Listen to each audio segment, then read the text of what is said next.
Bonjour à tous, bonjour à toutes, bienvenue sur les Sentiers du Réel. J'ai grand plaisir à vous retrouver comme chaque vendredi sur cette émission, les Sentiers du Réel, que vous commencez à de plus en plus apprécier. Alors aujourd'hui, c'est un sujet que j'apprécie également, puisqu'on va parler d'une momie égyptienne peu connue. Elle est bel et bien en Europe, celle-là.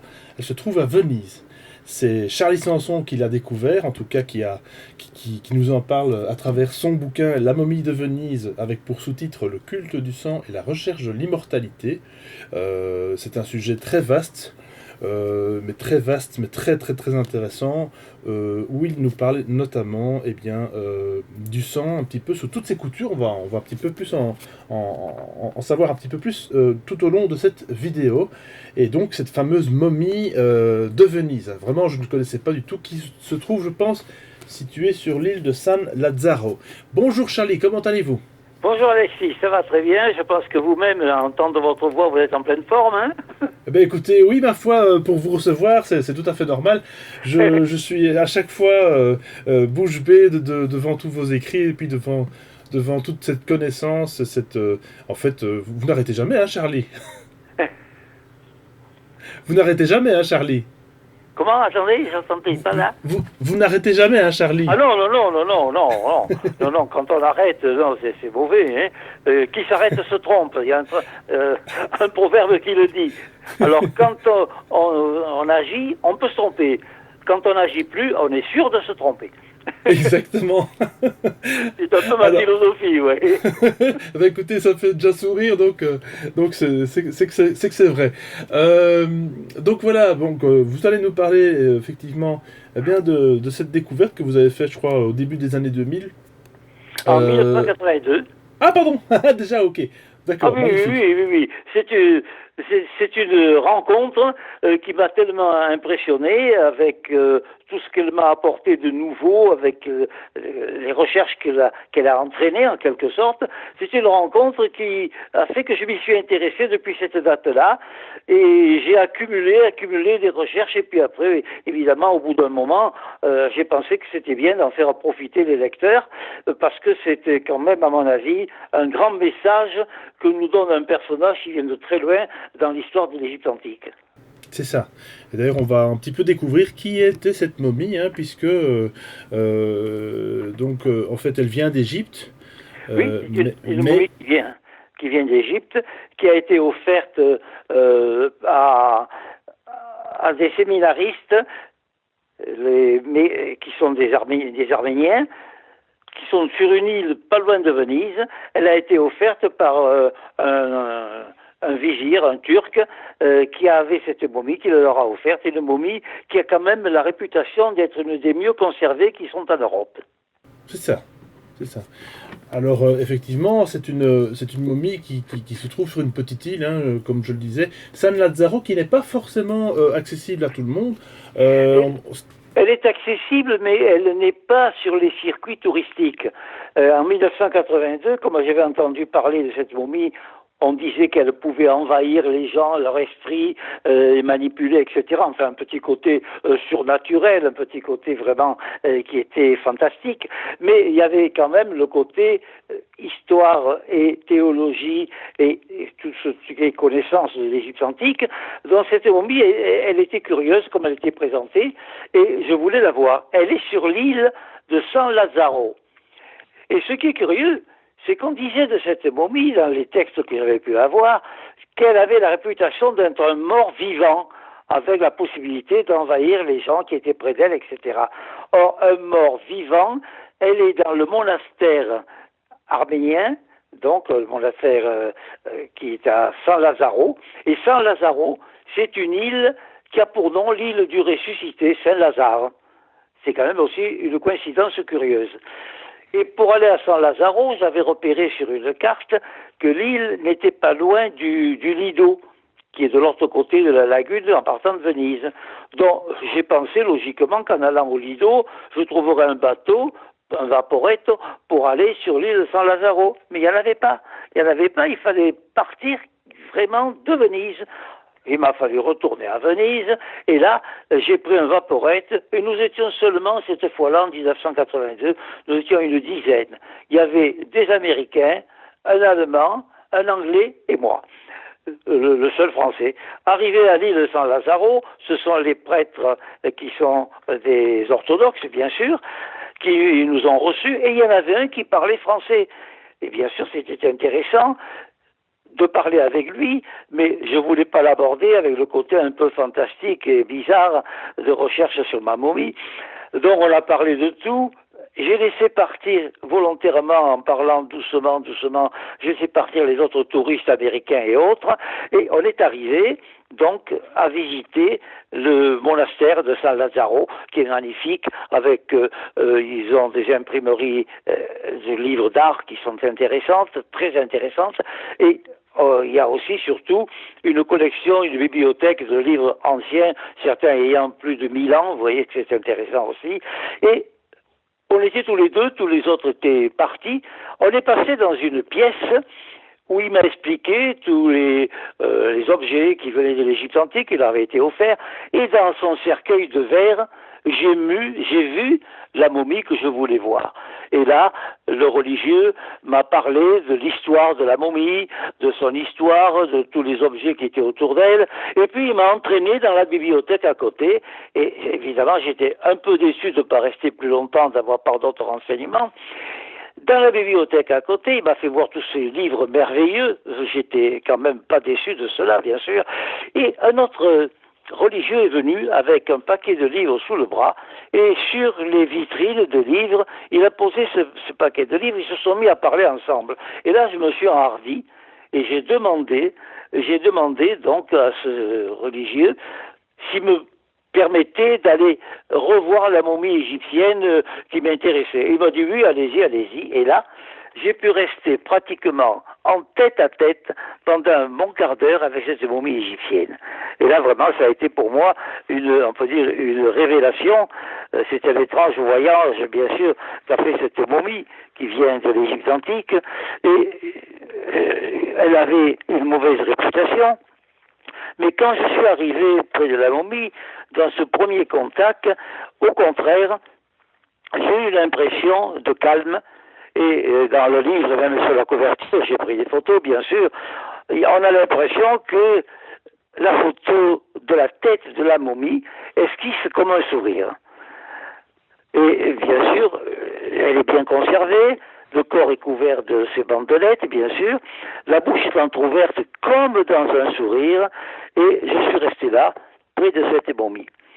Les croyances des Égyptiens pensaient qu'un cadavre avait perdu quelque chose d'essentiel, mais ils croyaient aussi à autre chose d'immortel qui survivait à la mort corporelle.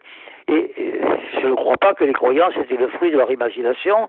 Il y a une véritable science de la mort dans l'Égypte antique. Bien sûr, les savants du XXe siècle ne l'abordent pas de la même façon. Et mes yeux fixés sur ce personnage, que beaucoup avaient qualifié de mort-vivant, j'avais l'impression de l'interroger. Et mes impressions, c'est que ce corps humain semblable au nôtre, est-ce qu'il bénéficie d'un principe d'immortalité, toujours recherché par l'humanité depuis la plus haute antiquité, puisqu'il est bien conservé, il a été momifié, déplacé, transporté, où un voyage était une aventure, bien sûr, au XVIIe siècle, et il s'est retrouvé là, à San Lazaro, curieusement, San Lazaro, sur l'île de Saint-Lazare, l'île du ressuscité. Ça, c'est une coïncidence assez bizarre. Il repose dans un monastère très simple, et bien sûr, il est dans le calme, dans une lumière douce, dans un cercueil de verre, et près de lui, j'ai eu l'impression qu'il y avait comme une acceptation de sa part. J'ai pas eu l'impression que les mauvaises réputations qu'on lui avait données existaient vraiment. Au contraire, j'avais l'impression d'être très bien, comme dans c'était une impression, bien sûr, c'est subtil, comme une communication subtile entre cet être et moi, mais à un niveau indéfinissable. Et là, vraiment, je peux dire qu'en 82, près de ce cercueil de verre, il m'a semblé que je comprenais mieux toutes mes visites que j'avais faites en Égypte et le sens caché de certaines lectures. Alors des réflexions ont surgi brusquement et je peux dire qu'à partir de là, ça m'a entraîné dans une recherche pourquoi cette momie avait la réputation d'être un monde vivant. Est-ce qu'il y avait une forme de vie dans la momie? Et tout cela m'a entraîné dans des recherches, de nouveau retourner en Égypte et faire des recherches sur justement ce sang, on peut dire, qui est le principe de vie, le sang qui est dans cette momie. Autrefois, il n'y avait pas de vie dans une momie, mais maintenant, s'il reste dans une momie, dans un cadavre quelconque depuis longtemps, ayant échappé à la vie habituelle, eh bien, si on prend du sang, on sait que dans le sang, on a l'ADN, que dans l'ADN, on retrouve la vie, qu'on peut la faire ressurgir, ce que fait notre civilisation dans les clonages actuellement. Vous voyez, on a fait un grand tour rapidement, là. Oui, malheureusement, oui, c'est vrai qu'on on y reviendra là, à la fin de cette vidéo, c'est très important, avec tout ce transhumanisme, cette science qui est parfois quand même souvent très très, on va dire, ce sont des savants fous hein, qui finalement veulent expérimenter toute forme de, comme vous avez dit, de clonage. Ah oui, absolument, on ne sait pas où ça va aller, hein, mais c'est toujours cette recherche de vivre plus longtemps, la survie, l'immortalité. Et l'immortalité par, on peut dire, le sang qui est devenu un culte. Il y a le culte du sang humain avec l'ADN, qui permet de faire ces clonages, de retrouver une forme de... on retrouve la vie dans la mort, en quelque sorte. Oui, ce que nous disaient les Égyptiens. Ben oui, tout à fait. Puis de toute façon, eh bien, on a déjà évoqué quand même pas mal de vidéos avec tout ça ici sur la chaîne, par rapport à l'au-delà, puisqu'on sait que finalement, cette vie ici n'est en réalité qu'une dimension comme une autre. Hein, voilà. Donc, bon, ça c'est un hors-sujet. Cela dit, c'est très important quand même de signaler, effectivement, que ce sang a une importance. Est-ce que vous voulez qu'on... Alors, c'est vrai que Venise, tout le monde la connaît comme étant une ville très romantique. C'est vrai qu'il y a beaucoup de joie. Les Vénisiens, je suppose, ont un caractère quand même assez joyeux. Hein. En même temps, faut quand même pas oublier que Venise est aussi, disons, l'orchestre de pas mal de souffrances. Hein, ah oui, voilà. Dans votre livre, vous le dites d'ailleurs, hein, il y a énormément de souffrance. Donc en fait, le fameux pont des soupirs, notamment, qui est, eh bien, c'était les prisons, voilà. Les plombs de Venise. Les plombs de Venise où on ne ressortait pas, d'après la tradition, l'histoire, il y aurait seulement Casanova qui aurait pu s'évader des plombs de Venise, des plombs de Venise. J'ai eu l'occasion de visiter, parce que je peux dire qu'à Venise, je me suis intéressé à la ville de Venise, à ses légendes, on peut dire à son côté qui est une réputation de ville qui est très belle, très agréable. Il y a des milliers de touristes, c'est un paradis pour les touristes, bien sûr.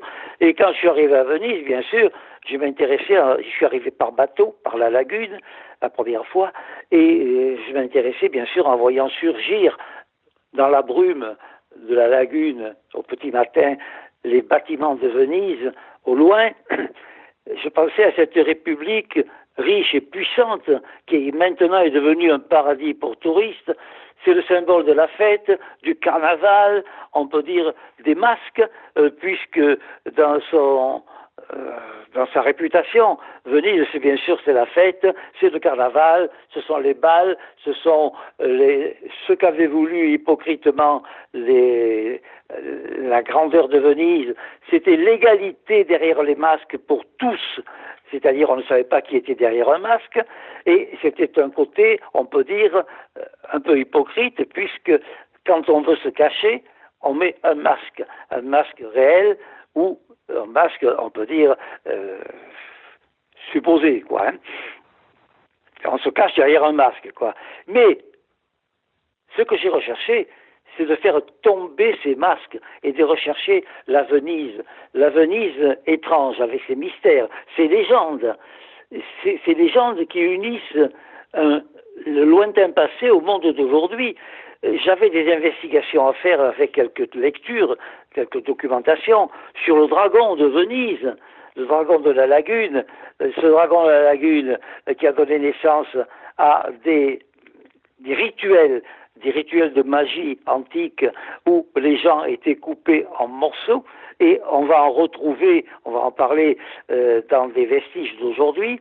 Il y a un lointain passé qui influence, donc il a fallu que je commence par m'intéresser au dragon de la lagune, qui était peut-être un crocodile ou un saurien, ensuite qui a été remplacé par le lion de Saint-Marc, avec des principes de magie sacrée qui sont arrivés, le culte de Saint-Georges, et bien sûr, j'ai visité la vieille ville, et c'est là que j'ai trouvé l'âme de Venise. L'âme de Venise n'est pas dans les fêtes, dans le côté touristique, c'est, comme on l'a dit, dans les plombs de Venise. J'ai visité ces plombs, ces sinistres cellules. Il y a l'île de Saint-Michel, où on commémore le combat de Saint-Michel contre le dragon, et l'île de Saint-Michel est entièrement un cimetière. Elle est une île à côté de Venise, pas loin sur la lagune, et on peut dire que dans les ruelles, les canaux étroits, je m'y suis intéressé j'y suis allé seul, avec ma caméra, mon appareil de photo, et je suis allé dans ces ruelles auprès de canaux étroits la nuit. Alors la nuit, là, le climat est angoissant. Il y a des reflets sinistres. Il y a le casino des esprits, par exemple. Il y a un endroit, une rue qui s'appelle la Calle della Morte. En fait, tout impressionne avec un côté sinistre, un côté vraiment, on peut dire, d'une recherche de magie, mais d'une magie, on peut dire, morbide. Et puis, un soir, me promenant de nuit sur ces petits canaux, dans les trottoirs qui les bordent, avec l'eau glauque qui était à quelques centimètres de mes pieds, là, et bien sur un portail, j'ai vu la tête d'une poupée. La tête d'une poupée, ça peut peut-être rien inspirer, mais quand on faisait ces recherches, quand on fait comme je faisais ces recherches-là, on peut dire dans le côté vampirique et le côté, on peut dire, historique ou légendaire des victimes du dragon, les victimes étaient découpées en morceaux. Les victimes étaient découpées en morceaux et la tête d'une poupée, épinglée sur un portail, donnait vraiment l'impression qu'il y avait là un signal de quelque chose qui rejoignait le culte vampirique. Et bien sûr, à partir de là, ça m'a fait rechercher un petit peu dans tous les coins de Venise, et je pense que Venise a été, malgré les milliers de touristes qui y font la fête, elle a été au XVe siècle comme un bouillon de culture avec les influences de son histoire et les influences venues des Carpates, on va en parler bien sûr, et je pense que ce bouillon de culture lui a permis d'envahir diaboliquement une partie de la planète. Et c'est de ce lieu donc qui abrite la momie la mieux conservée d'Europe. J'ai séjourné plusieurs fois à Venise à la recherche d'éléments susceptibles, et là j'ai retrouvé des représentations dans une église d'un Saint-Georges sur son cheval en train de pourfendre le dragon, mais en dessous du cheval, de la perspective, on voit encore des restes humains coupés en morceaux. Et le reste humain coupé en morceaux nous fait penser, bien sûr, à la tragédie de gens que le dragon dévorait et coupait en morceaux. On peut penser également à tout ce qui est dans la littérature, on peut dire la cosmogonie même de l'histoire de l'Égypte, avec l'histoire d'Osiris. Osiris a été le dieu qui a été coupé en morceaux, et ce dieu coupé en morceaux, par le travail de sa femme Isis et de Nephthys, sa sœur, on a pu reconstituer les morceaux, et Osiris est, comme la momie, un dieu qui avait été coupé en morceaux, qui était mort et qui ensuite est revenu à la vie. Et partout dans Venise, on a cette histoire qui revient, des gens coupés en morceaux selon des rituels de l'Égypte antique, selon le rituel du dragon de la lagune, et tout cela a été évoqué même dans des tableaux dans des églises. Oui, ça fait beaucoup, hein. Ah oui, oui, oui, oui, oui, tout à fait. Alors c'est vrai qu'il y a plusieurs endroits hein, que vous évoquez dans le livre. Bien sûr, on ne peut pas tout citer, mais c'est vrai que vous l'avez dit, il y a des légendes par rapport aux dragons, il y a des légendes voilà, par rapport à ces, on va dire, c'est presque Lucie, hein, pour la fameuse Nessie plutôt, qu'on retrouve en Écosse, le fameux monstre du Loch Ness. Exactement, Il y a un voilà. tas de, Oui. voilà, il y a un tas de choses, il y a un tas Il de y a choses. encore des légendes présentes à Venise. Il y a des pêcheurs en 1933 qui ont décrit une espèce de serpent qui ressemblait à un dragon qui a surgi sur la lagune près de leur embarcation. Alors, est-ce que c'est exact? On ne peut pas le vérifier, bien sûr. C'est un peu comme le monstre du Loch Ness, mais il y en a qui croient encore à la présence de monstres dans la lagune. Ouais, d'ailleurs, toujours est-il qu'ils décorent même leur gondole avec effectivement cette tête de cheval qui ressemble un petit peu à ce fameux dragon, quelque part, hein, ce fameux monstre qu'ils auraient rencontré. Un petit clin d'œil peut-être par rapport justement à ce qui a été dit. Parce que n'oublions pas, Charlie, et vous le savez mieux que moi, qu'une légende finalement fait partie d'une histoire quelque part, une histoire qui a été parfois modifiée avec le temps, etc. Mais Oui, voilà. une légende n'est jamais bâtie sur rien du tout. Il y a toujours une vérité, quelque chose d'historique qui a été ensuite modifié, amplifié.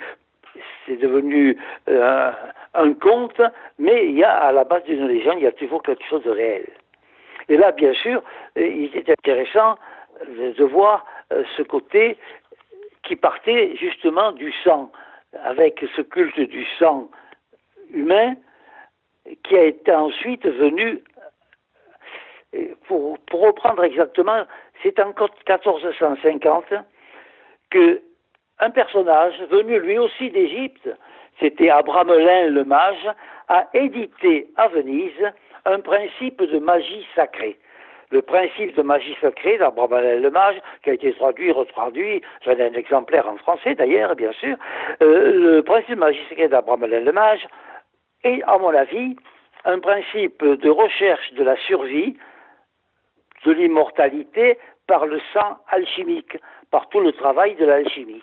Tout le travail de l'alchimie, donc, qui permet à un alchimiste de vivre très très longtemps, jusque peut-être l'immortalité, et tout cela, on le retrouve dans les légendes, autant de Saint-Germain que de tous les autres alchimistes célèbres, bien sûr, et on peut dire, dans le culte qu'on retrouve à Venise, il y a certainement le sang alchimique avec la magie sacrée qu'apportait Abrelin le mage. Mais Abrelin le mage avait donné des recettes de survie, en quelque sorte, par le culte du sang alchimique, la pierre philosophale qui amène, selon les alchimistes, à l'élixir de longue vie. Mais en même temps, c'était l'époque où, dans les Carpates, il y avait toute une succession de souverains vraiment très, très particuliers, puisque c'était le Val Dracula, donc, les Val Dracul, et avait comme symbole vraiment le culte du sang, mais le sang qui était avec toutes les légendes de vampires venant des Carpates. Les légendes des vampires venant des Carpates ont donné naissance au XXe siècle à des films, à des romans. Bram Stoker a écrit Dracula, mais Dracula, c'était Val Dracul, lui, qui a été le fondateur de la nation roumaine. Et là, il y a toute une histoire tragique que je cite en détail dans le livre, qui serait trop long à raconter, là. Mais Val Dracul a été, à l'époque de l'empereur Sigismond, il y avait le culte du dragon. Le dragon, symboliquement, c'est le gardien de la connaissance. Et après Val Dracul, on a créé, après Sigismond, après l'empereur Sigismond, on a créé l'ordre du dragon renversé. C'est-à-dire la connaissance renversée, c'était le contraire. C'était le culte du dragon avec le côté sordide de prendre le sang de quelqu'un pour prolonger sa propre vie et atteindre l'immortalité. De là toute la légende de Val Dracul, qui a été un personnage horrible, bien sûr. Et il y a quand même quelque chose d'assez bizarre, c'est que dans une église de Venise, on m'avait dit qu'il y avait le symbolisme, le symbole, on peut dire, du vampirisme. Le symbole du vampirisme qu'on relie à un symbole qui est celui de l'alchimie. Alors, l'alchimie a un grand symbole qu'on retrouve encore historiquement en France dans certains lieux, comme par exemple Montpellier, ville alchimique. Il y a encore sur la porte d'une tour, qui est la tour des Pins, il y a encore l'ancien emblème de Montpellier, qui était un rond rouge avec un point noir et le tout cerclé de blanc. C'est le symbole de l'alchimie. Le symbole de l'alchimie, donc, on le retrouve dans pas mal de lieux. Et ce qui est curieux, c'est qu'on le retrouve également à Venise, dans une église, on m'avait cité, une église dont une famille avait la réputation de se livrer au vampirisme. C'est dans l'histoire, donc, c'était la famille Barbaro. La famille Barbaro, dans une église, avait donc le symbolisme sur sa tombe on peut dire carrément de l'alchimie et parallèlement du vampirisme. Donc je suis allé dans cette église, alors là c'était quand même assez particulier, l'église était fermée, alors quand une église est fermée, on ne peut pas passer, mais il y avait un cloître. Et là, je suis passé par le cloître, et dans le cloître, j'ai trouvé une porte qui faisait quand même rentrer dans l'église en travaux. Et bien sûr, les religieux qui étaient par là, me voyant avec mon appareil de photo en train de regarder faire le tour de l'église, avaient l'air un peu curieux de cette présence, mais comme j'avais l'air très sûr de moi, ils ne m'ont rien demandé, et j'ai trouvé la tombe de la famille Barbaro. Et là, effectivement, au-dessus de la tombe, en très gros, on voit cet emblème, le rond rouge, cerclé de blanc, avec le point noir au milieu. Donc, ce rond rouge cerclé de blanc, cet emblème, donc, je l'ai retrouvé, et je me suis intéressé à la famille Barbaro. Cette famille Barbaro a connu toute une série on peut dire, de recherches sur cette histoire de vampirisme. Et la famille Barbaro vivait au XVe siècle, et il y a eu, à côté de cette église, la Ca d'Ario, un palais qui a une histoire réelle de meurtres depuis la famille Barbaro, c'est-à-dire des meurtres en Syrie du XVe siècle jusqu'en 1981. Et là, vraiment, on se retrouve en pleine, on peut dire, en pleine dans l'historique du vampirisme, c'est-à-dire le culte du sang humain pour prolonger la vie humaine. Et il faut dire qu'il y a un lien avec l'alchimie, bien sûr, et cet emblème que j'ai retrouvé dans cette église, on le retrouve également dans l'église de Rennes-le-Château. Dans l'église de Rennes-le-Château, on retrouve le rond rouge cerclé de blanc au-dessus de la tête du diable, c'est célèbre, qui est à l'entrée de l'église de Rennes-le-Château. Donc il y a comme une continuité, comme quelque chose qui est lié à travers l'histoire, dans ce culte du sang, le sang alchimique, qui a été vraiment dévoyé dans le sang, on peut dire, on peut dire à ce moment-là, carrément, tout ce qui concerne le culte du sang humain, c'est-à-dire le vampirisme. Alors, sur le vampirisme, on pourra en parler longtemps, bien sûr, il y a de grandes légendes. Il y a cette église dont je peux vous dire, si quelqu'un y va pour le retrouver, c'est l'église Francesco della Vigna, donc, où il y a ce rond rouge cerclé de blanc, et on le retrouve à Rennes-le-Château, on le retrouve à Montpellier, en même temps, le vampirisme a repris un emblème qui est celui, on peut dire, l'emblème de l'alchimie. Et Venise m'a révélé la tradition venue d'Europe orientale, ces traditions vampiriques venues des Balkans, de Transylvanie. C'est en 1897 que Bram Stoker, membre de Société secrète, a écrit son roman Dracula. Beaucoup de gens ont recherché. Vous avez même on parlera des sociétés secrètes qui se sont intéressées à ça au 19e, 20e siècle. Vous avez un auteur français, Jules Verne, qui a étudié sur place dans les Carpates le côté, on peut dire, légende vampirisme, et j'ai pu, sur place, reconstituer son trajet qu'il a effectué avant d'écrire son roman, Le Château des Carpates. Si on recherche bien, on retrouve partout ce côté de légende qui partent dans un sens des Carpates, viennent à Venise, avec qui arrive à Venise venant d'Égypte, donc c'est tout cela qui m'a mis en train pour rechercher après tout ce qui en était les conséquences que ça a donné. Hein. C'est ça, oui, on peut vraiment dire que c'est ce qu'on disait hors antenne, hein, que la momie de Venise, finalement, a été un déclencheur hein, pour cette véritable... Oui. Ah oui, c'est une véritable enquête là, que vous avez menée pendant des années.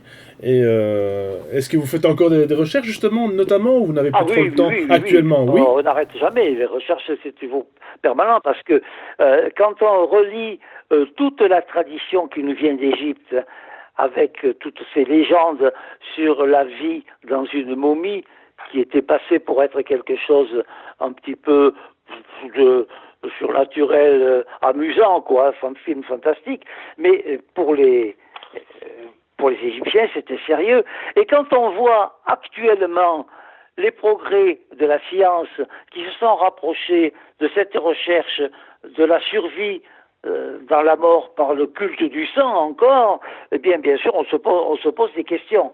On se pose des questions, mais je crois qu'il serait intéressant également d'indiquer ce qui a été, on peut dire, autour de la momie, qui a indiqué que cette momie avait une forme de vie. Et ça, c'est les archéologues également qui ont trouvé cela, qui l'ont étudié. Et je pense qu'il est intéressant de voir ce qui était à côté de la momie dans les textes qu'avait donné M. Chabas. Donc M. Chabas était l'archéologue qui, sur place, dans l'île de San Lazaro, a bien sûr étudié assez longuement tout ce qui est dans les bandelettes. C'est que les bandelettes, c'est ce qui a permis de faire le livre des morts de l'Égypte antique, et ces bandelettes donc sont celles qui indiquent tout ce qu'on a dit autour de la momie lors de son embaumement. Et bien sûr, il est intéressant de savoir ce qui a été dit sur cette momie, qui est vraiment un spécimen assez rare, avec tout ce que M. Chabas a pu voir autour de la momie.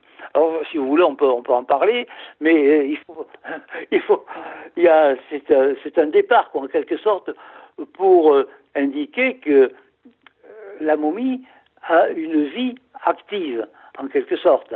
Une vie active qui est une vie... vibratoirement, vous voulez dire, éventuellement? Voilà, mais si on prend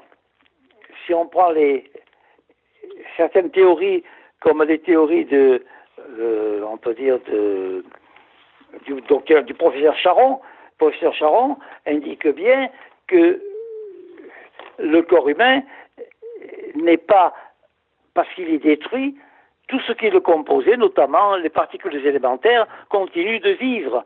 Et lui, il dit bien que, Charon dit bien, j'ai eu l'occasion de le rencontrer d'ailleurs, il est décédé maintenant, mais je l'ai rencontré dans les années 50-60, et Charon dit bien que les particules élémentaires qui nous constituent sont dans un espace-temps différent, et quand elles ont été créées au moment du Big Bang, et quand le corps est détruit, les particules élémentaires, elles, continuent et vont appartenir à d'autres vies. Autrement dit, lors du Big Bang, les particules élémentaires comme les électrons, les ions, ont été créées et elles appartiennent à des vies différentes, qu'elles soient animales, humaines, végétales ou même minérales.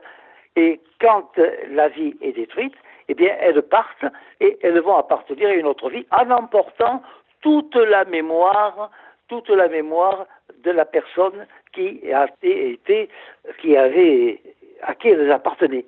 Donc, c'est pour ça d'ailleurs que certaines personnes, certains ésotéristes éventuellement, parlent toujours de cette fameuse poussière d'étoiles que nous serions alors oui, éventuellement. au lieu d'être poussière de terre, on peut être poussière d'électrons, peut être poussière justement, je crois que c'est assez important. Donc, à côté de la momie de Venise, il y a quand même ces bandelettes qui ont un texte intéressant, et je vais vous lire un passage qui est intéressant. Pour la croyance en forme de vie que contient cette momie, le livre des morts, dont le rituel funéraire, avec ses hymnes, ses prières, devait faciliter l'évolution de la sortie lumineuse à l'instar du jour. C'était dit comme ça. Et c'est le chapitre 26 du livre des morts, dont le titre est chapitre de replacer le cœur à l'homme dans le carnéter, l'Hadès. La traduction de ce texte est la suivante, donc par un égyptologue, M. Chabas. La traduction est la suivante, et c'est vraiment curieux. Mon cœur est en moi, dans le lieu des cœurs. Il est à moi, mon cœur, et repose en moi. Et après quelques lignes, le texte poursuit. Je pars, et je reviens sans tomber. Alors cette phrase est significative, mais la suite ne l'est pas moins. Ma bouche est à moi pour parler, mes bras sont à moi pour abattre mes ennemis. J'ouvre les portes de la terre. Seb, le plus noble des dieux, m'ouvre les oreilles. Il ouvre mes yeux obscurcis. Il redresse mes bras repliés. Anubis redonne la vigueur à mes jambes. Je me lève. La divine Séquette me redresse. Je suis dans le ciel. Je fais ma volonté dans Akapta. J'ai l'intelligence dans mon cœur. Je suis maître de mes bras, maître de mes jambes. Je fais ce que je veux. Mon âme n'est pas retenue dans mon corps. Et la conclusion de ce texte est curieuse. Je suis placé aux portes de l'Occident. Alors ça, on peut quand même remarquer que le glorieux passé de Venise en a fait longtemps la porte entre l'Occident et l'Orient. Et on a cette momie qui a quand même plus de 3000 ans, et c'est quand on l'a embaumée, qu'autour d'elle il y avait ce texte qui indiquait « Je suis placé aux portes de l'Occident ». Il est certain que là, ça interpelle beaucoup, et on se demande comment on pouvait savoir qu'elle viendrait à Venise. En tout cas, c'est un magnifique texte. C'est vrai que c'est vraiment très très bien écrit et encore très actuel quelque part si on l'écoute avec une certaine lecture. Alors c'est vrai que Venise est notamment quand même fort liée à l'Égypte. Hein. Ça, vous l'avez aussi découvert tout au long de vos recherches. Alors Venise, bien sûr, c'est intéressant, mais il faut se reporter à tout ce qui a suivi. On peut dire la confusion entre le sang alchimique apporté dans le livre d'Abraham le Mage sur la recherche, on peut dire, de la survie, de l'immortalité par le sang alchimique, et sur la déviation qu'il y a eu par tout ce qui a été importé des Carpates avec tout le côté vraiment vampirique. Donc Venise a rassemblé des légendes venues de l'Europe orientale et les a mariées à ses propres légendes également, dont la mort, le sang, la recherche de l'immortalité et, bien sûr, combattre la terreur qui inspire la mort c'est inconnu. Alors, la croyance aux vampires s'est répandue, même en France. Il faut penser qu'au XVIIIe siècle, par exemple, on croyait aux vampires, c'est-à-dire aux morts qui revenaient la nuit, sortir de leur tombe pour sucer le sang des humains et conserver leur vie à perpétuité, en quelque sorte, on pourrait dire immortelle. Mais il y a des grands auteurs. Jean-Jacques Rousseau a fait des témoignages. Il a assisté à des gens qu'on qualifiait de vampires, qu'on a sorti de leur tombe pour leur couper la tête. C'était des rituels en France même jusqu'au XVIIIe siècle. Donc ça, et en 1755, un médecin qui s'appelait Gérard Chérevin, dans un rapport officiel, a écrit le vampirisme est aussi contagieux que la gale. Et il précisait que certains possèdent une malédiction héréditaire Donc il y avait des vampires de naissance. Et alors la croyance s'est répandue jusqu'à notre époque où on a vu des vampires dans le bal des vampires. On a un cinéaste, Roman Polanski, qui a écrit notamment Le bébé de Rosemary, où on voit un vampire qui a des relations avec quelqu'un. Et en ce 21e siècle, eh bien on peut dire que l'homme ne se connaît que superficiellement. On fait des découvertes tout le temps, et avec la nanotechnologie, on va aller encore plus loin, et on va rejoindre le message des Grecs, hérité des Égyptiens, qui ont donné un grand message: connais-toi toi-même.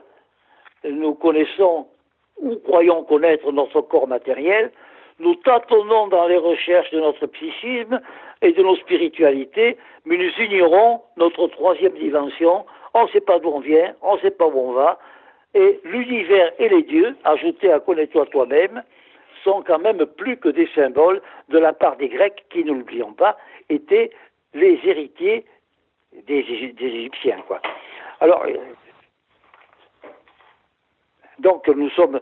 Il y a un exemple, alors, pour revenir un peu à notre époque, il y a, en étudiant la famille Barbaro, je me suis intéressé à cette histoire de vampires de Barbaro.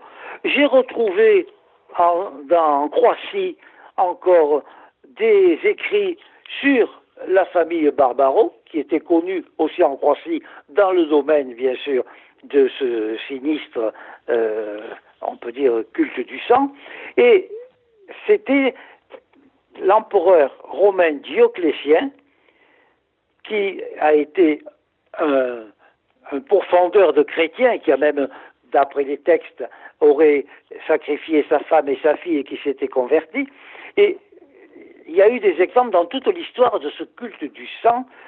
Un exemple dans le journal de Figaro, en octobre 1874, relatif au décès à Paris du comte Borolo-Jovac.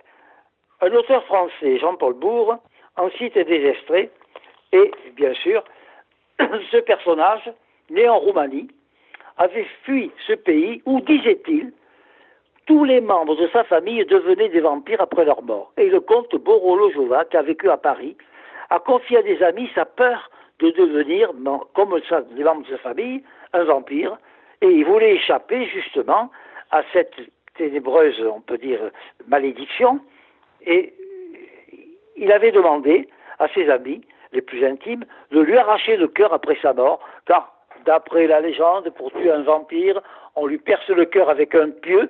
On verra pourquoi c'était le pieu. On lui perce le cœur avec un pieu et on lui coupe la tête. Voilà comment on pouvait enlever cette vie éternelle à un vampire. Et à Paris, au cimetière du Père-Lachaise, il existe de curieuses inscriptions que j'ai relevées, de sépultures étranges, avec vraiment des mentions qui sont liées au vampirisme. Et c'est assez curieux. Et à Venise, quand je suis retourné, j'ai retrouvé la tombe du comte Borolo-Jovac.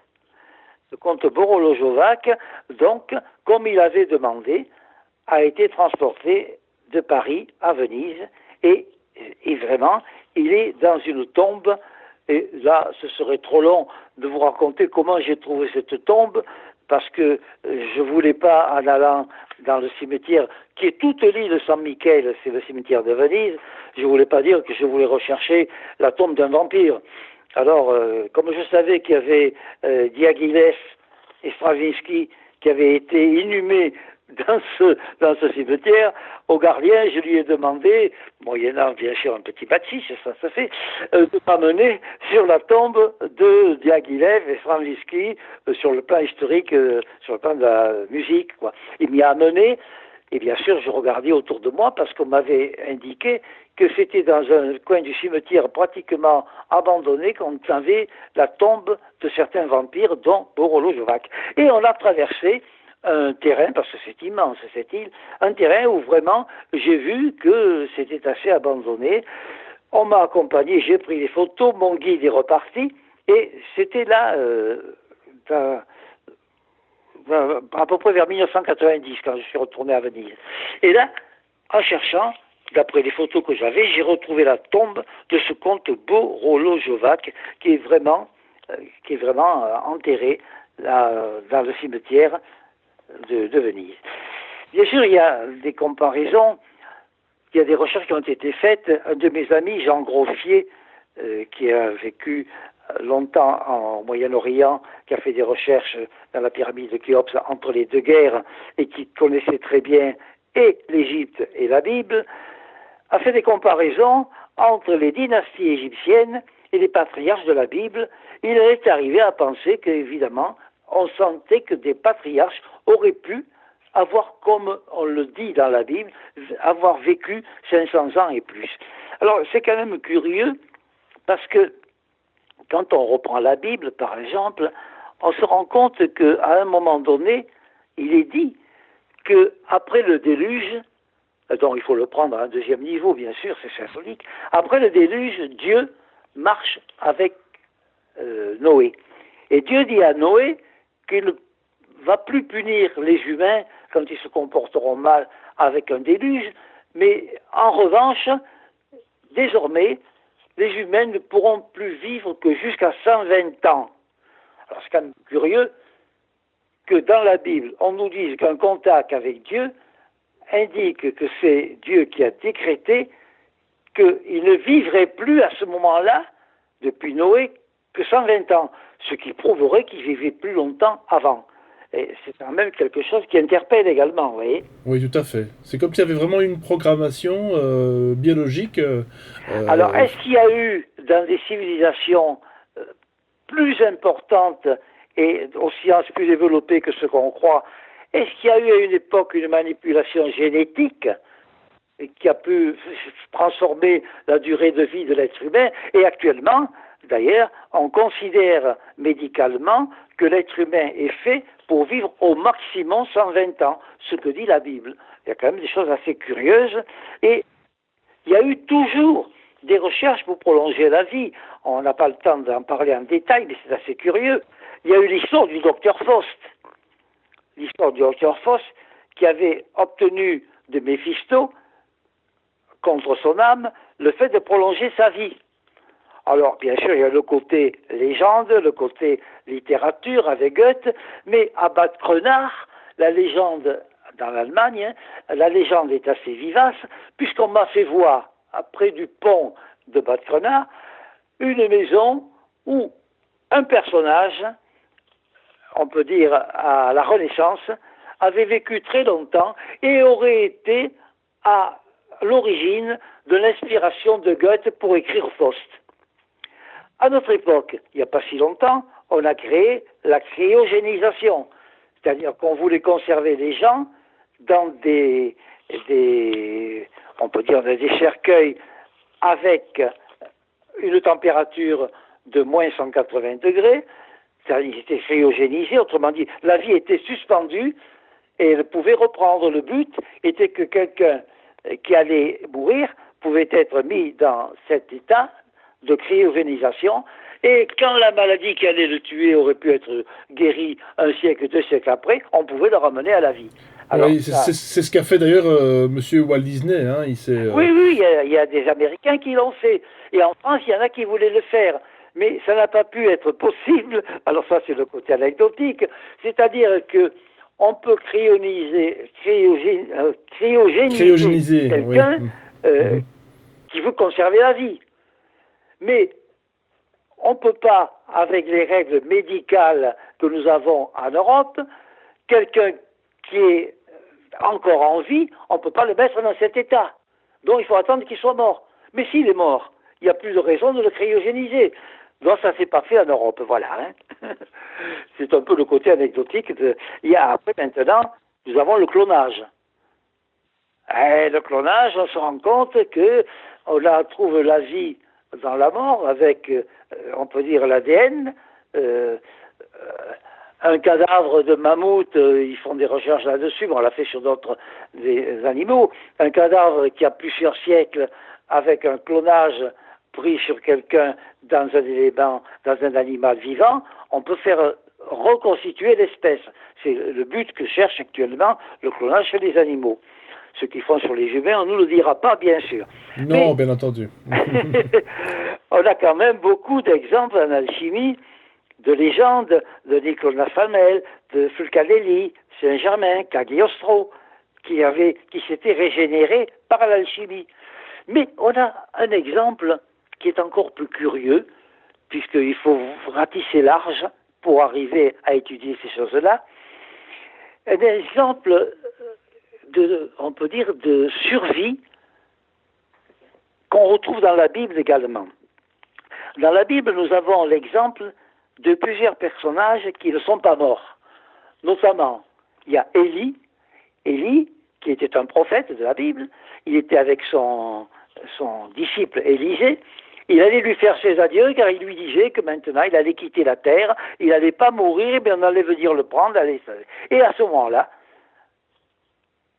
arrive un char de feu qui se pose devant Élie. Élie monte volontairement dans le char de feu qui s'en va. Donc, dans la Bible, il n'est pas mort, il est parti, disons, aujourd'hui dans une autre dimension. Il y a également Moïse. Moïse ne devait pas entrer dans la terre promise, et quand il a été sur le mont Nebo, Moïse a disparu. Il a disparu, on n'a pas retrouvé son cadavre. Donc Moïse serait parti lui aussi comme Élie. Et j'ai eu l'occasion en Jordanie de rester assez de temps sur le mont Nebo, où encore des gens font des recherches archéologiques, pensant qu'il doit y avoir sur le mont Nebo, puisque c'est là qu'il a disparu, il doit y avoir la tombe de Moïse. J'ai photographié les monuments, tout ça, mais les recherches sont en cours et pas de traces de Moïse. Donc nous avons dans la Bible deux personnages qui sont partis sans être morts. Et puis, nous avons plus tard, avec Jésus, la transfiguration. Alors là, c'est intéressant à raconter parce que ça correspond à tout ça. Nous avons Jésus qui marche en tête devant ses disciples et il les dépasse et arrivé sur le mont Tabor, il est le premier au sommet. Les autres peinent pour monter et quand tout le monde arrive au sommet, Jésus est déjà là, mais rayonnant de lumière, et il est en conversation.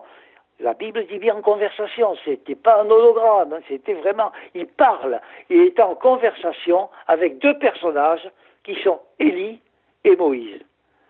Si on le prend à un deuxième niveau, je pense que la transfiguration nous donne une idée de ce que peut être un prolongement de la vie autrement que par le sang.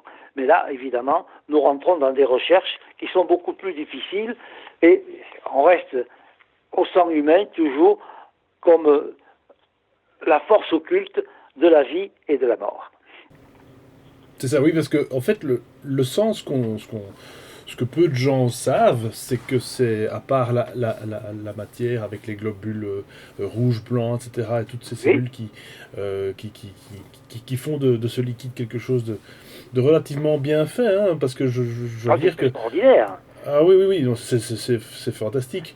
Mais il y a une énergie, hein, le sang... c'est toute la vie qui est... Le sang, c'est... Oui, voilà. C'est le véhicule de la vie et c'est la vie elle-même. Il y a un docteur qui en parle, je ne sais plus son nom, je mettrai le lien, et il a fait un bouquin justement là-dessus, comme quoi le sang n'est pas à prendre en considération, enfin, est à prendre justement en considération. Ah oui, c'est l'énergie primordiale, vraiment. Tout à fait, et c'est pour ça d'ailleurs que les... Ça c'est une petite aparté que je fais, c'est pour ça que les comment est-ce qu'on pourrait dire, les transferts de sang qu'on fait sont très importants parce que on peut aussi s'approprier, notamment comme les organes, hein, comme quand on fait une transplantation d'organes. Également. Voilà, exactement. On récupère l'énergie de la personne. Hein. Rejoignent un texte d'Hermès Trismégiste, c'était le Thoth des Égyptiens, bon, pour les Grecs, qui a écrit « Tout est dans tout ». Tout est dans tout. C'est-à-dire que dans une cellule souche, il y a tout l'être humain. Et on peut le reconstituer d'après la cellule souche. Tout est dans tout. On le retrouve donc dans cette phrase d'Hermès Trismégiste qui dit bien, et on la retrouve dans la médecine d'aujourd'hui. Vous avez des gens qui font de l'auriculothérapie. Dans l'oreille, il y a tout l'être humain. Par l'oreille, on peut soigner tout l'organisme. Absolument. On peut le dans faire les yeux également. Voilà, l'iridologie que j'ai déjà reçu ici avec Olivier Nemery. Mais oui. Ouais. Avec les pieds aussi. Enfin, c'est assez curieux. L'être humain est unique et multiple à la fois pour chaque être. C'est assez curieux, quoi. Donc le sang de tout temps, et là, il faut en revenir à toute l'histoire qui nous amène à notre époque quand même, parce que ça c'est quand même quelque chose qui nous intéresse. On a eu Vlad III, donc, qui a transformé l'ordre du dragon en ordre du dragon renversé. Peu de temps après la confusion sang alchimique et sang humain à Venise. C'est un prince sanguinaire qui recherchait l'immortalité par le sang. Et c'est là la confusion, bien sûr. Vlad III, prince sanguinaire, qui faisait empaler les prisonniers dans ses conquêtes. On dit même qu'un jour, il avait empalé une quantité de gens après avoir remporté la victoire, et avec ses officiers, il mangeait à côté de ce charnier. Et un officier de Vlad III, de Vlad Dracul, donc, s'est bouché le nez, parce que c'était une puanteur. Eh bien, il a fait empaler lui aussi pour qu'il ne soit pas incommodé par la puanteur. Voilà. Ensuite, il y a eu donc Vlad Dracul, Dracula, le fils du dragon, qu'on a appelé l'empaleur, justement. Et il faut voir maintenant que Dracula a créé l'Empire roumain, c'est lui qui a créé la nation roumaine, mais ça a été quand même, en tant que père de la nation roumaine, ça a été quand même le père de la terreur. Il fut un monstre qui inspira des auteurs du 19e siècle. On connaît tout ce qu'on a pu faire avec. Mais il y a quand même quelque chose d'important. Dans l'histoire, nous avons toute une succession de gens qui ont été quand même bizarres et qui ont pratiqué le culte du sang en tant que souverain, en tant que roi, empereur. Et on se rend compte que la barbarie, le culte du sang, donc, a été permanente avec des massacres inspirés sous couvert de nobles devises. Et voilà l'hypocrisie de l'être humain. La plupart du temps, quand on se rend compte qu'un peuple est opprimé ou se sent opprimé, il veut se libérer et on se rend compte que tous les peuples dans l'histoire qui se sont libérés de quelque chose qui leur pesait, à laquelle ils étaient soumis, mais sont tombés dans une dictature. Alors, nous avons la monarchie en France, il y a eu la Révolution, on s'est libéré du roi, on a fait une révolution, et on a obtenu qui? Napoléon. On ne pouvait pas avoir pire comme boucher combien de Français sont morts dans les guerres napoléoniennes. Et on peut retrouver ça en Russie. Le tsar était vraiment un tyran. On peut dire que Nicolas II et ses prédécesseurs, c'était des tyrans pour le peuple russe qui a fait sa révolution. On a éliminé le tsar et ils ont trouvé Lénine et Staline pendant pas mal d'années. En Espagne, une révolution a éliminé la royauté et ils ont obtenu Franco qui restait assez longtemps comme dictateur. Le Portugal, ça a été une révolution également et un dictateur, Salazar, pendant pas mal de décennies. On peut dire également, à Cuba, il y avait Batista, qui était un grand dictateur. Le peuple cubain qui est sur une île, les gens du peuple n'avaient pas accès à la mer, c'était que pour les riches, pour les gens près du pouvoir. Donc, à Cuba, ils ont fait une révolution pour se débarrasser de Batista. Et ils ont obtenu Castro. Alors, on peut dire que l'histoire officielle, c'est ça. Mais est-ce qu'il y a des causes cachées à tout cela? Moi, je pense que oui. Je pense que oui, et que ça suit, justement, cette histoire de vampirisme, de culte du sang, avec, on peut dire, des sociétés qui se sont succédées les unes après les autres. Nous avons, par exemple, en France, on a eu la Révolution française. La Révolution française qui avait pour, on peut dire, comme devise, liberté, égalité, fraternité. C'était quand même quelque chose de très sublime, mais ça a abouti à la terreur. Ça aboutit à la terreur. Il faut quand même savoir que Bonaparte a succédé à tout cela, mais avant, quand la Révolution a commencé, il y a eu ce qu'on peut dire une révolution assez douce au départ, 1789, puisque Robespierre aurait accepté d'être le premier ministre du roi. Il y a eu quand même une espèce de collaboration, entre guillemets, et ça a été jusqu'à 1992. Et brutalement, en 1992, c'est la terreur.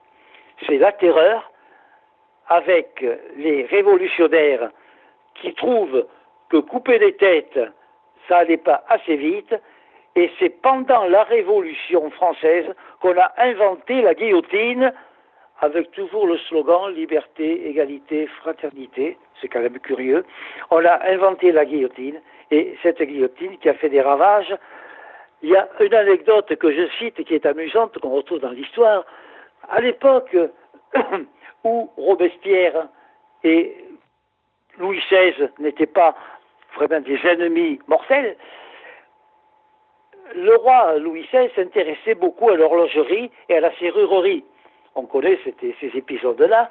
Eh bien, on sait que le docteur Guillotin avait présenté à Louis XVI, qui était encore le roi, et aux révolutionnaires qui étaient auprès de lui, il avait présenté sa machine qui était la guillotine. Et on dit, ce sont des historiens de l'époque, on dit que Louis XVI avait été intéressé par cette machine et qu'il avait même donné quelques conseils à M. Guillotin pour la position de la lame.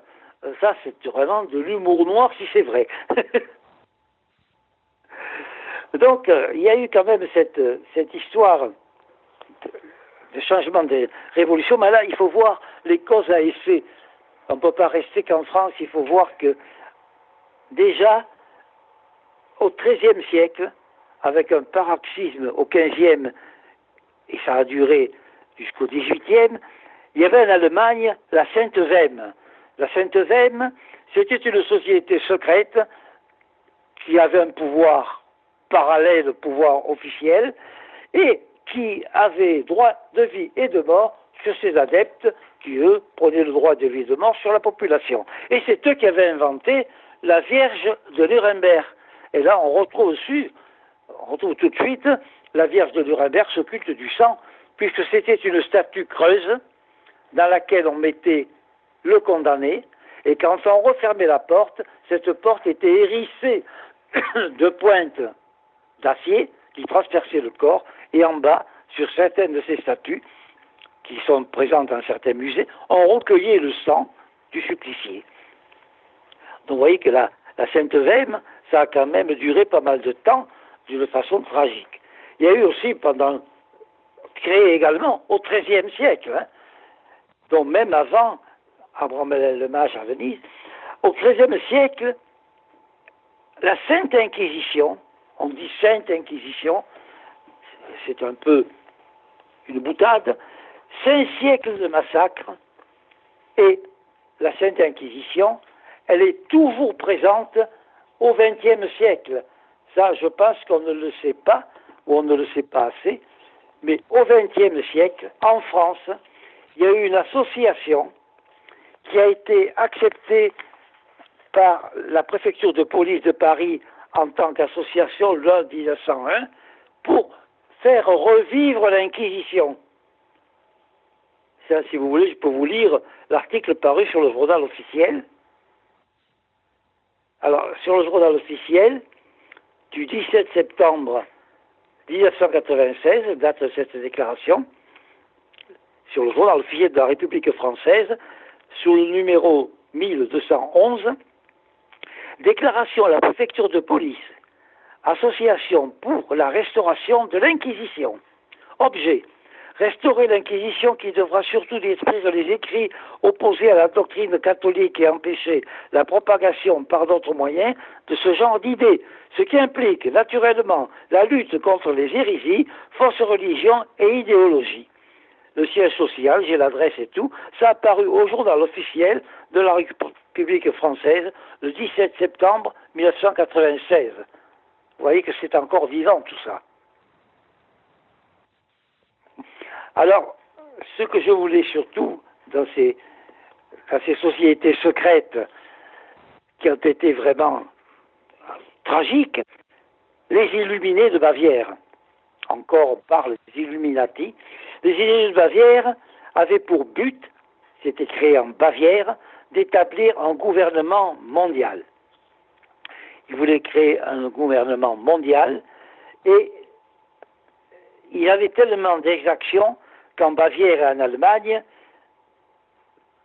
ils avaient tellement fait de massacres, on peut dire, qu'ils ont été chassés d'Allemagne, ils ont été proscrits, ils ont été obligés de quitter le territoire, et ça s'est passé au moment du début de la Révolution française, et beaucoup d'illuminés de Bavière sont passés en France, ils sont passés en France, où notre révolution 1789-1792 était une révolution encore pas trop cruelle, mais eux, les illuminés de Bavière, ont noyauté les révolutionnaires, ils ont noyauté les révolutionnaires, et en 1792, avec eux, ça a été la terreur, la grand-messe du culte du sang, et vraiment l'apogée des décapitation par la guillotine.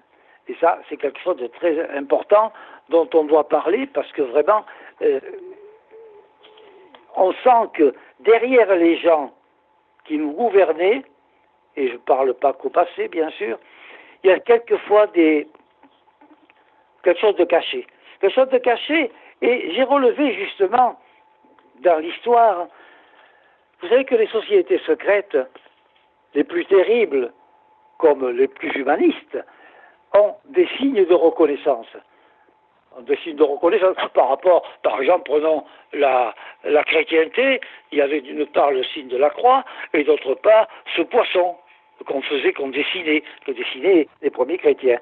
Et j'ai retrouvé des signes de reconnaissance qui m'ont interpellé. Je n'ai aucune preuve, mais malgré tout, je préfère le publier, parce que d'autres vont peut-être s'attacher à les rechercher. Nous avons par exemple Bonaparte, qui est devenu Napoléon. Bonaparte, on sait très bien qu'il était en bonne santé, c'était un jeune général, un général qui a eu des victoires, qui est allé en Égypte, qui a conquis une partie de l'Italie, enfin, quand il a commencé à prendre le pouvoir, le directoire, etc., c'est quelqu'un qui était en pleine santé, mais il avait sa main droite qui était cachée dans sa vareuse. Même le jeune Bonaparte cachait sa main droite.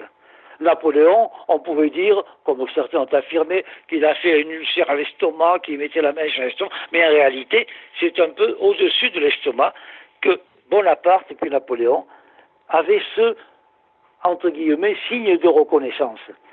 Bon, ce qui m'a intrigué,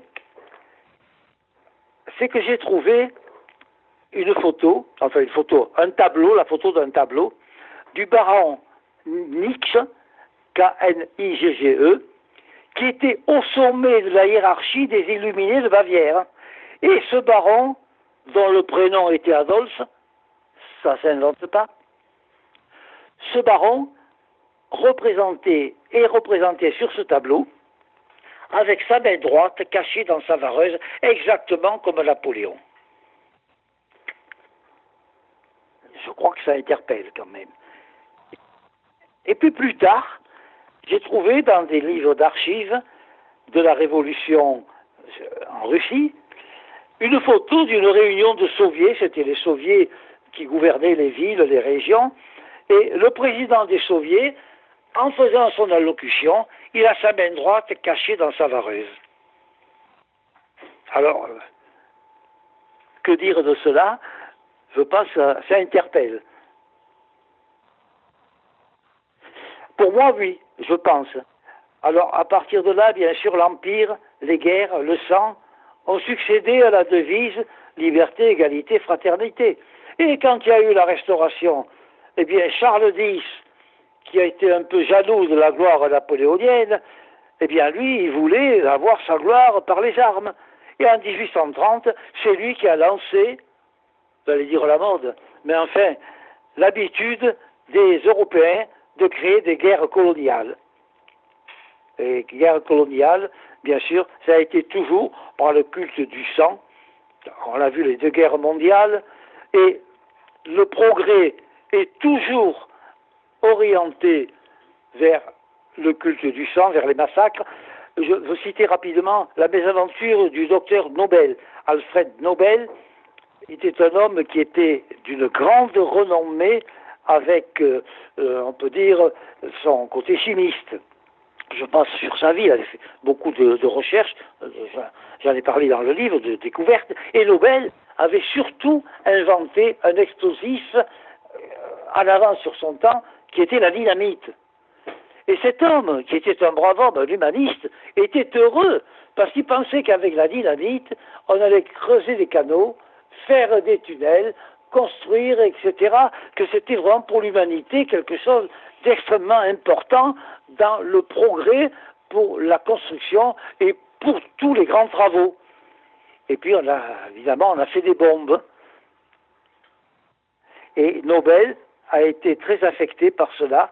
Et Nobel n'a pas voulu garder l'argent que lui a rapporté toutes ses inventions. Et c'est là qu'il a créé le fameux prix Nobel, où les inventeurs qui font quelque chose pour l'humanité, il y a le prix Nobel de la médecine, de la paix, etc., reçoivent des sommes importantes. Mais, comme tout est dévoyé, nous avons eu un grand prix Nobel de la paix récemment, qui était le président Obama. Le président Obama a obtenu le prix Nobel de la paix. Et c'est lui qui a été, pendant qu'il a eu le pouvoir, c'est lui qui a été le champion des assassinats politiques avec les drones. Il ne s'en est pas privé. Et on peut dire que pendant les deux guerres mondiales, ça a été vraiment l'aviation, les gaz, les bombes au phosphore, le massacre d'Hiroshima, où on peut critiquer qui on veut, mais à Hiroshima, les Américains ont massacré 200 000 personnes dans une population où il n'y avait pas que des militaires, il y en avait très peu d'ailleurs, il y avait des hommes, les femmes, les enfants, les vieillards, et on peut citer tous les bombardements au phosphore de Düsseldorf, d'Hambourg, etc. Enfin, évidemment, il y a eu, et c'est là que ça fait peur, il y a eu un grand procès pour les criminels de guerre nazis, un grand procès. Ils ont été condamnés, ils ont été pendus. Mais pensez-vous que dans la dernière guerre mondiale, avec les massacres qu'on a vus dans les populations civiles, il y avait qu'en Allemagne, dans les nazis, qu'il y avait des criminels de guerre? Et c'est là que ça fait peur de voir que le vainqueur est toujours celui qui écrit l'histoire. Donc, il y a eu, après Charles X, dont j'ai parlé, il y a eu d'autres sociétés secrètes. D'autres sociétés secrètes qui vont nous amener à notre époque, bien sûr. Il y a eu l'Aube dorée, la Golden Dawn. La Golden Dawn, créée en 1884, son fondateur, c'était MacGregor Mathers, qui a écrit chez l'adepte, la mort ne peut survenir que lorsque la volonté suprême y consent, et c'est là qu'intervient tout le mystère de l'élixir de vie, alchimie ou sang humain. Dans la Golden Dawn, il y a eu beaucoup de gens qui en ont fait partie à la fin, on peut dire, du 19e siècle, en 1884, elle a été créée, et ensuite, il y a eu toute une période d'ésotérisme dévoyé avec cette recherche de la survie, la recherche de l'immortalité.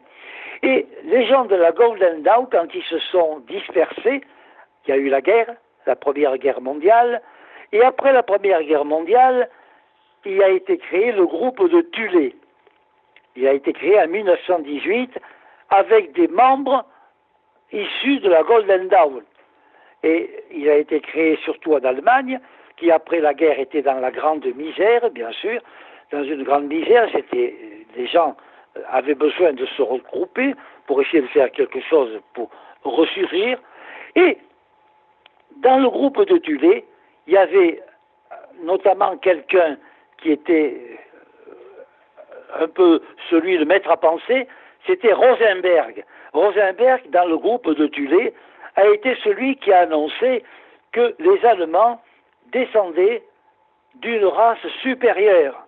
sa devise était par le feu et par le fer, et il avait rêvé d'un réveil national.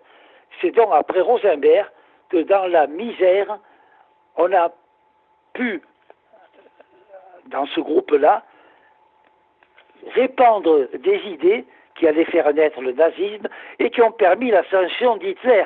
Et voyez comment les choses s'enchaînent, c'est qu'on a fait l'ascension d'Hitler qui n'est pas venu au pouvoir en le prenant, mais qui a été élu démocratiquement. On faisait peur aux Allemands de l'URSS avec le communisme, on disait que les communistes allaient envahir l'Allemagne, et Hitler, et bien sûr, avec cette peur-là, a rassemblé derrière lui tous les gens qui pensaient qu'il fallait combattre le communisme, et ils l'ont élu. Et quand ils l'ont élu, ben, il a gardé le pouvoir. Il a gardé le pouvoir. Le nazisme, bien sûr, il y a eu la recherche de l'homme éveillé, l'homme de race supérieure. Il y a eu le côté de Rudolf Hess qui a essayé justement de créer des liens avec l'Angleterre, c'est toute une histoire encore, et il y a eu le Tibet, et ce que l'on ne sait pas, c'est qu'en 1938, il y a eu au Tibet, pour la première fois, des Européens qui ont été admis. Ils ont été admis au Tibet, et on peut dire que c'était des Allemands, et des Allemands dont on connaît les noms, j'ai même les noms et les photos de ces gens-là, des Allemands dont on connaît les noms, qui sont allés au Tibet, et au Tibet, ils ont fait des recherches sur justement toutes les légendes sur la recherche de la survie, et il est resté des relations avec, non pas, c'était un Dalai Lama avant celui qui est maintenant, bien sûr, pas de confusion, hein, surtout pas. Donc ce sont les nazis qui, les premiers, en 1938, ont pu aller au Tibet. Et on sait qu'il y a eu une division allemande avec des volontaires tibétains, et on sait également qu'il y avait des Tibétains qui étaient autour du bunker d'Hitler en 1945. Donc c'est des choses assez importantes, mais Hitler a fait également l'objet d'un quatrain chez Nostradamus, et ça c'est assez curieux. Nostradamus a écrit un quatrain et il appelle Hitler le phénix. Et symboliquement, le phénix, c'est cet oiseau qui brûle et qui renaît de ses cendres.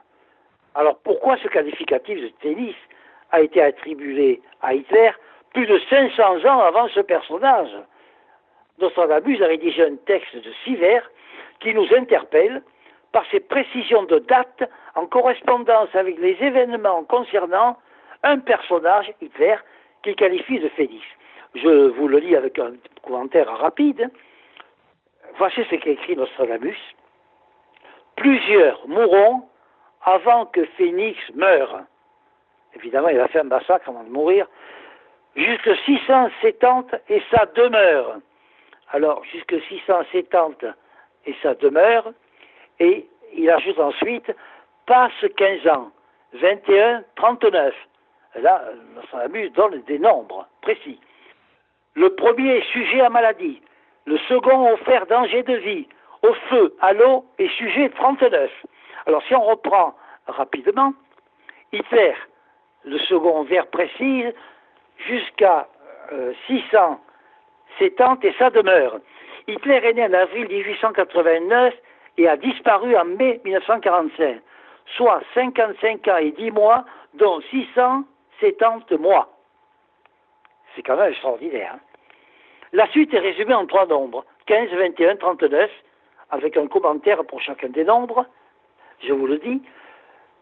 Donc 15, le premier, est sujet à maladie. C'est en 1915 qu'Hitler a été blessé à la guerre de 14-18.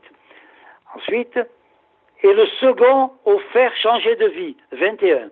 Et le second offert changer de vie, en 1921, c'est par la violence et les meurtres que s'affirme le parti nazi. Et puis après, Nostradamus nous dit, au feu, à l'eau, et sujet 39. Et c'est en 1939 qu'Hitler déclenche le deuxième conflit mondial sur terre et sur mer. Et voilà que par-delà plus de 5 siècles, Nostradamus a avoir été le témoin de ces années terribles. Il est évident que le sens de ces prédictions n'était pas compréhensible avant que se produisent les événements.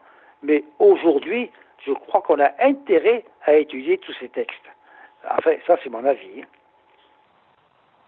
Alors évidemment, on peut se demander que sera demain. On peut se demander que sera demain, puisqu'on voit des relations dans les événements de cause à effet, relations de cause à effet, et chaque cause produit des effets, et les effets deviennent des causes par la suite. Et je pense que tout ce qu'on vient de dire semble être pour nous comme des avertissements. Là, nous sommes entrés dans le XXIe siècle, des décennies se sont écoulées et ça a été que des guerres et des massacres. Le monde a changé maintenant, on est passé comme dans une charnière en entrant dans ce XXIe siècle, le monde change et nous vivons une nouvelle charnière, un nouveau passage, mais vers on ne sait quoi. Les progrès des sciences de toutes sortes dans tous les domaines peuvent être vraiment inquiétants. On arrive même à prévoir de créer des êtres avec êtres humains et machines, avec la nanotechnologie ensemble. Enfin, tout est comme pour créer une race nouvelle. Et c'est ce que voulait faire le nazisme.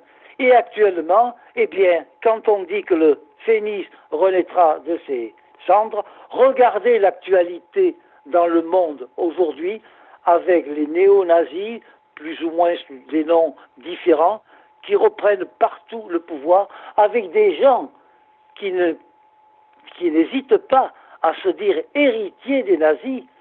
Et quand on étudie l'actualité de beaucoup de pays, même proches de nous, il faut voir que le côté totalitaire est quelque chose qui risque de renaître.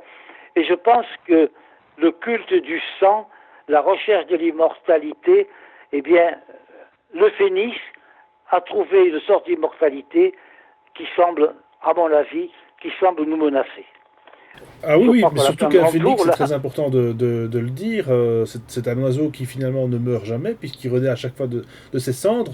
Donc Hitler étant passé outre, et puisque Nostradamus, Michel de Notre-Dame l'a nommé ainsi, quel sera le prochain phénix? Voilà, moi ça c'est pas une question que je pose, c'est une idée comme ça.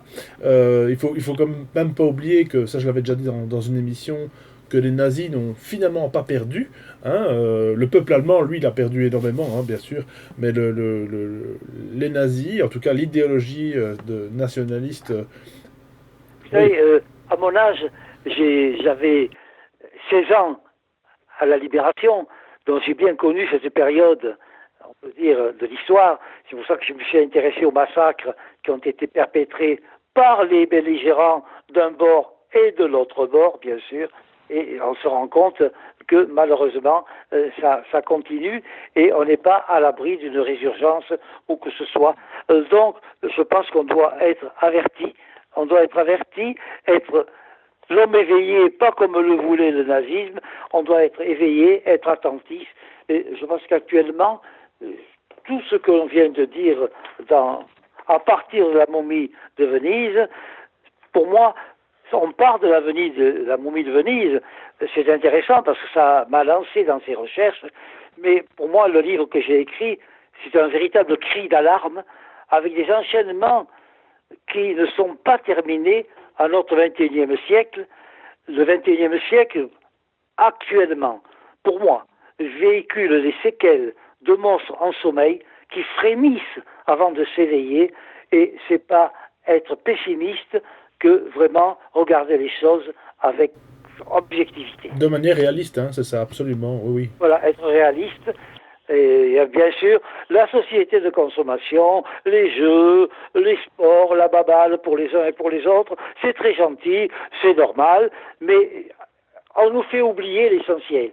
Un peu comme les Romains, on endormait le peuple carrément avec des jeux et du pain.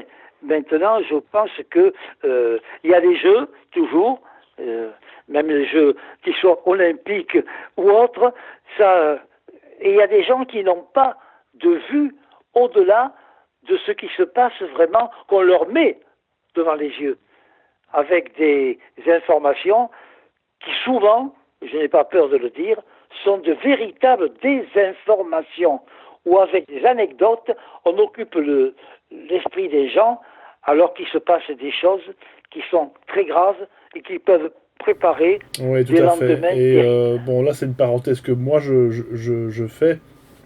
Mais c'est vrai que ce culte du sang existe toujours actuellement, dans les Ah guerres oui, qui sont propagées, dans les massacres de ces populations, comme vous l'avez cité à Hiroshima, ça existe encore de nos jours, à l'heure actuelle.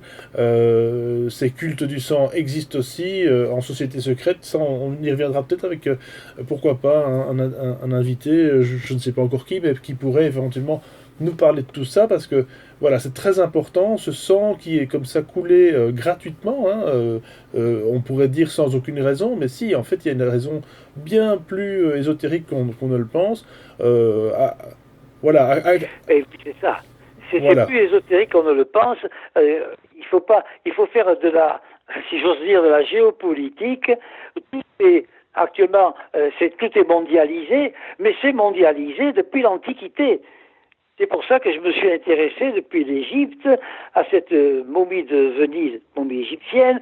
Puis je fais des recherches avec les Carpates, j'ai beaucoup voyagé à l'URSS partout. J'ai étudié des gens qui ont fait des massacres dans leur histoire. Et je pense qu'il y a des avertissements, il y a des causes qui ont produit des effets, mais ces effets ne sont pas sans lendemain. Je crois qu'ils sont presque tous de nouvelles causes pour de nouveaux effets qui vont venir. tout à fait, Charlie. Et on terminera par ça parce que c'est vrai que c'est très important de conscientiser les gens à travers notamment cette intervention que vous nous avez gentiment proposée aujourd'hui. C'est de se dire que chaque pensée, chaque acte que nous faisons chaque jour est très important pour ce qui va être pour nos enfants finalement, hein, Absolument, pour, absolument. pour le futur de l'humanité. Parce que je pense que cette humanité, vous en direz pas le contraire, hein, puisque Et votre ami l'humanité, en Jimmy... la prenant Ah dans, oui, on peut dire, très largement, parce qu'on s'aperçoit actuellement que dans l'humanité d'aujourd'hui, on peut dire qu'il y en a, on peut dire, presque 60% qui meurent de faim, pendant que 40% meurent d'indigestion. Hein. Et on voit ce que ça donne quand les gens ont faim. Ils viennent, ils viennent pour demander l'aumône. Et nous les regardons de très haut, souvent.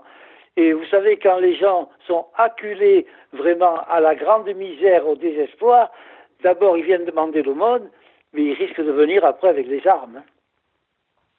Et comme il y a des marchands d'armes partout, y compris en France, où beaucoup d'économie est bâtie sur le commerce des armes, où on s'en glorifie, eh bien, je pense qu'on est en train de créer les conditions qui vont nous retomber sur le nez, comme on dit. donc écoutez, eh ben voilà, en tout cas, merci beaucoup pour cette intervention, Charlie. Oui, On a fait mais un grand tour, hein. c'est vrai que ce livre, hein, je le rappelle, La momie de Venise, donc avec pour sous-titre Le culte du sang et la recherche de Oui, l'immortalité, hein, donc qui c'est est édité par la Vallée Heureuse, l'édition voilà, de la Vallée Heureuse. Hein. édition de la Vallée Heureuse, je mettrai le lien de tout ça. C'est un livre très Oui, intéressant parce qu'en fait, c'est ce que je disais hors antenne, on part un petit peu sur tous les sentiers, encore une fois. C'est ça que j'aime beaucoup parce que de toute façon, tout est interlié, hein, tout est lié. Justement, vous le décrivez très très bien dans ce bouquin. Tiens, je pensais justement tantôt, quand vous avez évoqué la guillotine. La guillotine en France, elle s'est d'ailleurs terminée dans les années 70. Enfin, quand j'ai terminé, oui. Donc, c'est quand même relativement récent, hein, je veux dire. et quand on Voilà, donc, parle euh, la façon d'exécuter les gens en coupant les têtes, et oui, puis on oui, voit que oui. c'est pas tout à fait délaissé par toutes les, Non. les tyrans qui sont en train de se manifester. Ah ouais, c'est ça. Bah, j'espère en tout cas qu'elle ne reviendra pas cette guillotine parce que bon, les maîtres du monde sont toujours Non. prêts à tout. Euh, Oui, seulement le problème, c'est qu'on a les maîtres du monde apparents qui eux sont soumis à des maîtres du monde, à mon avis, que nous ne connaissons pas. Et là, on a affaire à des choses, j'en parle un peu dans le livre, mais on ne peut pas s'étendre là-dessus, mais je crois qu'on a des pouvoirs occultes dont nos financiers, nos politiques dépendent plus que ce qu'on croit. Absolument. Les vrais patrons sont ceux qu'on ne connaît pas, absolument. Exactement, Ça, je suis tout à fait d'accord. Ce serait trop facile hein, Et oui, chaque, ils de sont chaque toujours à fois l'abri. crier.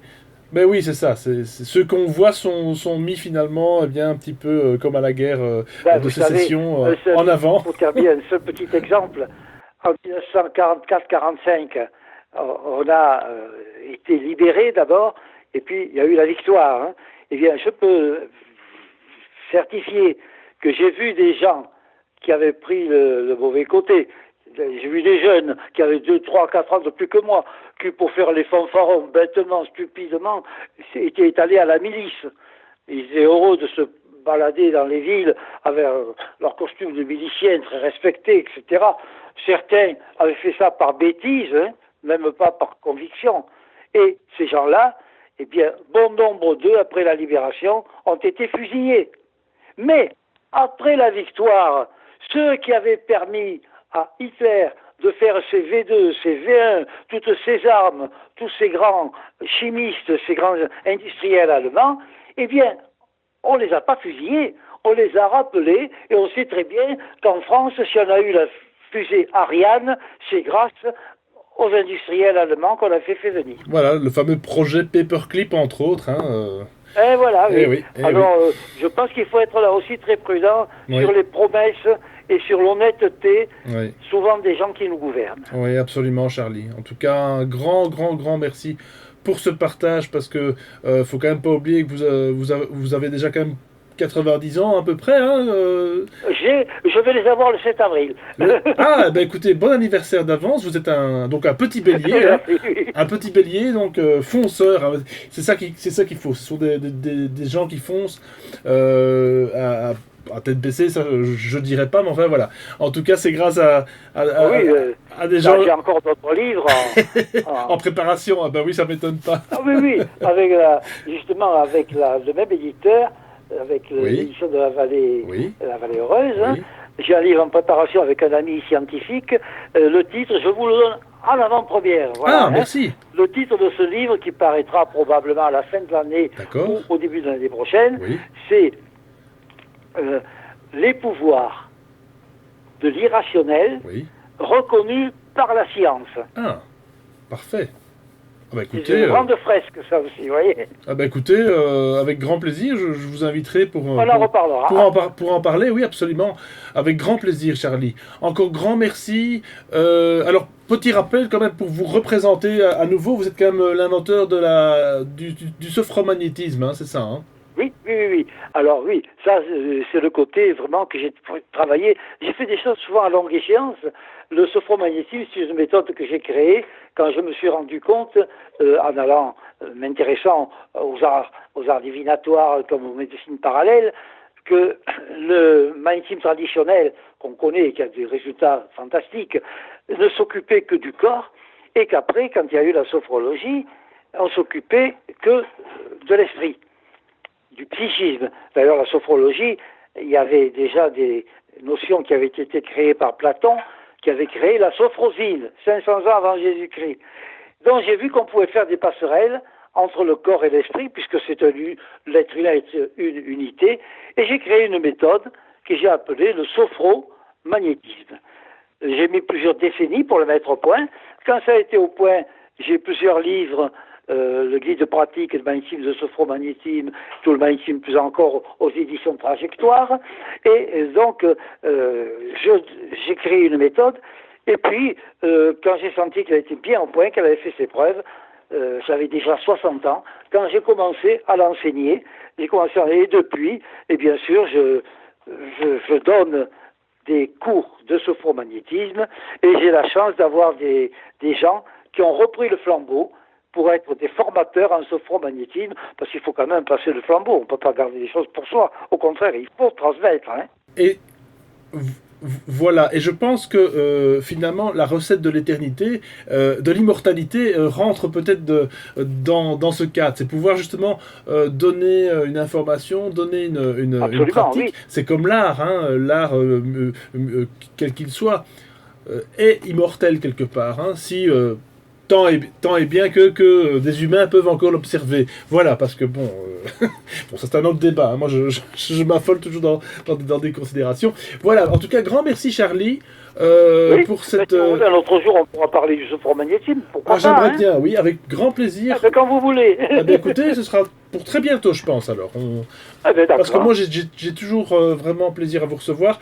J'invite d'ailleurs les auditeurs à aller réécouter éventuellement ou écouter l'intervention de Charlie, ou qui nous avait parlé d'ailleurs de son grand ami Jimmy Guilleux, Ah hein, qui est un oui. grand ami aussi à nous tous, parce que voilà, c'était encore un grand homme qui a disparu, qui est un petit peu trop tôt pour ma part. Enfin Ah voilà. oui. Mais voilà, voilà, lui, il est immortel, voilà, dans nos pensées, dans nos Absolument. cœurs, et voilà. Donc ça, c'est certain. Et comme je l'avais d'ailleurs dit, on fait d'ailleurs un petit coucou si il nous entend de l'autre côté. Donc voilà, grand merci Charlie pour cette Ah, merci à vous, intervention. hein. Et donc, vraiment, j'invite les gens à lire ce livre, donc la fameuse momie de Venise, hein, le culte du sang et de la recherche de l'immortalité. Donc, je mettrai tous les liens de toute façon dans la description. Moi, je vais dire au revoir à Charlie et aux auditeurs. Et merci à vous tous. Merci d'avoir Et écouté. à tout bientôt, Charlie. Hein. Alors, chers auditeurs, n'oubliez pas de commenter comme vous le faites d'habitude, hein, faites cette vidéo, de vous abonner, de partager aussi, ça me fait beaucoup plaisir. N'oubliez pas de me suivre sur Facebook, Twitter, etc. Et donc, moi, je vous retrouve vendredi prochain pour une toute nouvelle vidéo. À tout bientôt. Salut, salut.